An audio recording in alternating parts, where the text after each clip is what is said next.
মানুষের জীবনে 20 বছর ইচ্ছার রাজত্ব চলে, 30 বছর পর্যন্ত বুদ্ধির রাজত্ব চলে এবং 40 বছর বয়সে বিচার বিবেচনার রাজত্ব।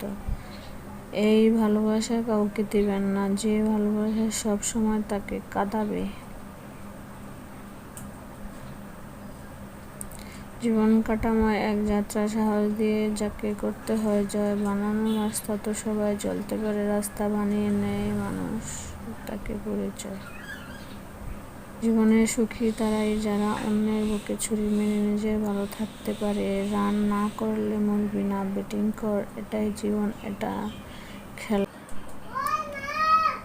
আপনি যতই ব্যক্তিসম্পন্ন মানুষ হন না কেন, যতক্ষণ আপনার মন ভালো না থাকছে নিজের গুণ ফুটিয়ে তুলতে পারবেন না। অন্যের জীবন নিজের স্থান খোঁজা বন্ধ করো, নিজের জীবন নিজেকে আরো উঁচুতে নিয়ে যাও। জীবনে একটি গাছের মতো ধীরে ধীরে বড় হয়, কিন্তু জীবনে হঠাৎ কেউ এসে ঝড়ের মতো গাছটা ভেঙে দেয়। জীবনের সবচেয়ে বড় জয় হলো এমন কিছু করে দেখানো যা সবার কাছে কল্পনার অতীত হয়। সময় হচ্ছে ধারালো ছুরির মতো, আপনি যদি সময়কে না কাটেন